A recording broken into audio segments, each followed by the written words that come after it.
You know, we're used to hearing about how evil video games are and how they turn children into gun-hungry maniacs. But that's despite the fact that numerous studies have come out over the years that show that video games are actually good for us in different ways. They can help us solve problems, improve our perception, our reaction time, and even teach us about stuff like history. Earlier this week, Ubisoft unveiled a new game mode for the upcoming Assassin's Creed Origins, which they call Discovery Tour. The Discovery Tour mode will be part of an update to the game in early 2018, and you might be surprised to hear that it has little or no gameplay at all. A bit like a Telltale game then?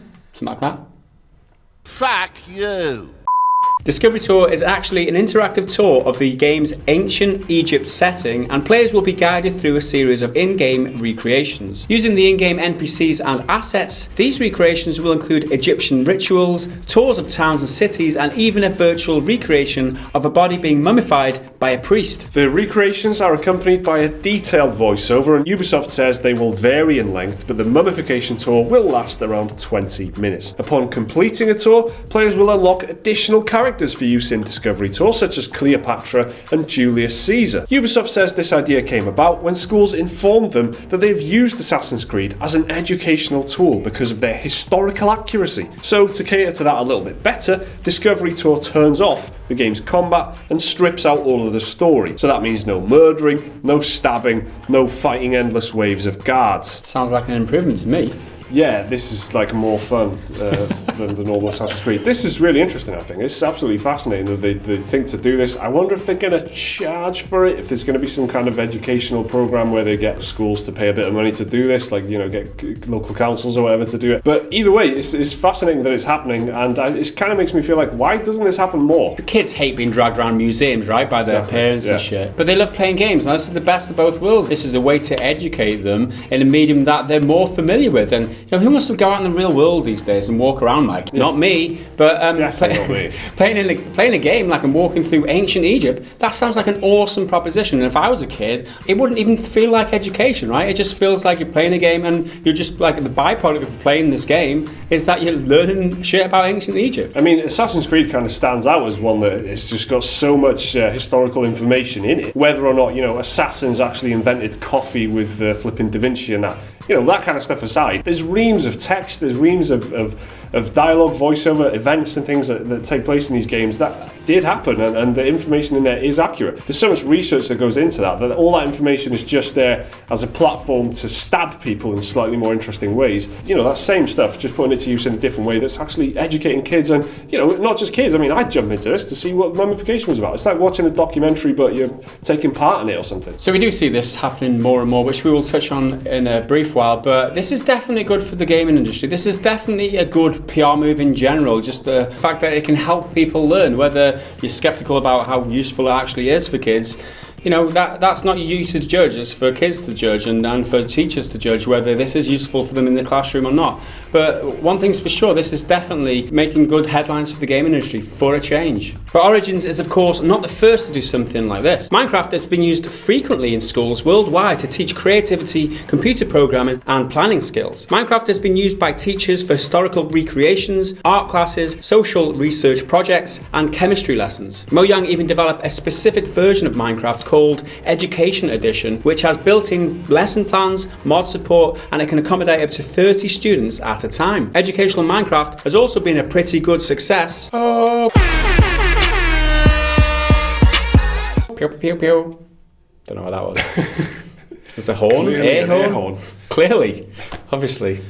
And in 2016, Microsoft said there were over 7,000 classrooms using Minecraft as a teaching tool. And another game used for educational purposes is none other than the Total War series. Total War has been used by history teachers to show their students how large-scale battles would play out in different ages of history. And back in 2003, the BBC even had a TV show called Time Commanders, which used a modified version of Rome Total War to recreate historical battles. The premise of the show was two teams would devise a battle strategy and then face off against each other, whilst military analysts provided commentary on their strategies. It forced them to work together and apply critical thinking to situations in order to win, while also teaching them about history, of course. Yes.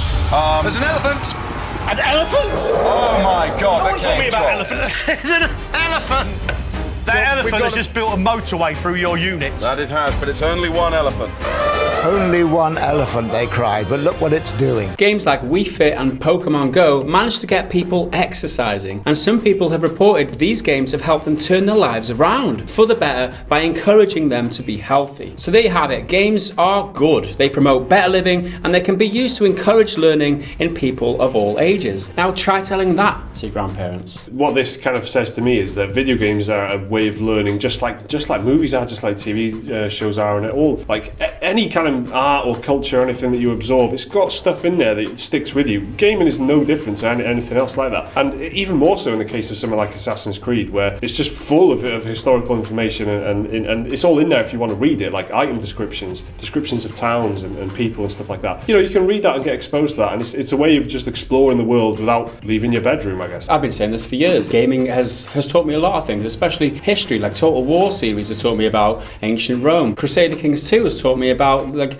the feudal system back in the Middle Ages. There's so many things that you can learn from playing a game, and obviously, you know, it's coming to light now. These types of games, these programs are tailored to the classroom. Some kids might find it boring to just read through a textbook, and I know I, for one, just hated like text upon text upon text. Give me something that's engaging. Give me something that I can get excited about. That's a game, right? You throw yourself in a game and you learn about stuff that otherwise you'd have to learn through reading. I'm all in favour of this. I mean, it's also like a cost-effective thing as well. You think about that. If you're a school, like you're going to take like 30, 40 kids down to an actual museum, like you got to organise the bus and all that sort of stuff. In this, you can just fire up a games console and just get them to explore the museum at their own pace, and it's just a really smart move, I think. I'm really glad that it's happening. I'm surprised that it's not happening more, because it's not just Assassin's Creed that's doing this sort of thing. There's loads of games that have valuable information in there. It's funny how people who watch our videos always say we're negative and we're always bashing on people. They completely miss these types of videos. We love bringing this type of news to you, because it's like a positive gaming message. But so yeah, next time you see someone being arsed in the comments about our channel, what about the Assassin's Creed video?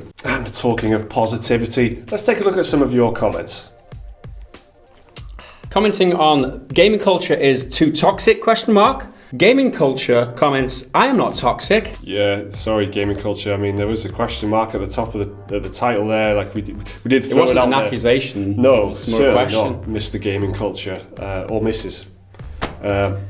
Sorry for any misunderstanding. And commenting on how much do your choices affect the story in Detroit Become Human, Teflon says, I've had my dick out waiting for this game to launch for years now. Why do you think our camera angle's like above the torso? You can't see what's down there. Jeans, Gareth. Jeans. That's right, Mike. That's right. Get out of the gutter, you f***ing toad. Okay, on last week's Sunday Roundup, Jacqueline comments, get Mike to do some chin-ups on camera. Why? I don't know. I'm pretty sure that this Jacqueline comments quite often. I think she's a fan of yours, Mike. Just doing some chin-ups. It's not really feasible, to be honest. I mean, we'd have to get some kind of rack or something. And also commenting on gaming culture is too toxic, Wiley Wilson says, it's not just gamers that can be toxic. Ed Sheeran quit Twitter for a while after his Game of Thrones appearance. And rightfully so. Did you see it? It was pretty stiff. I'd be in hiding if I was Ed Sheeran too. I don't know why that tickles me so much.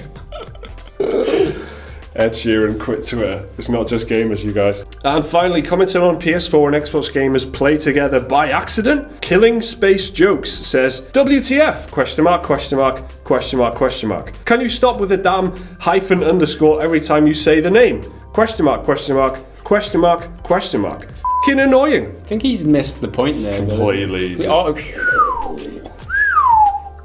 Just watch the video again. I mean, you might get it the second. If not, just watch it. That little detail you get off us, see those little jokes that for the people that are switched on. Can you think of any lessons that gaming has taught you over the years? Let us know down in the comments below. Like the video if you enjoyed it. Subscribe if you're new around here. There's another video for you to watch right now on the screen around about there. Support us on Patreon if you're that kind of awesome. And we'll see you again in the next video. Bye for now.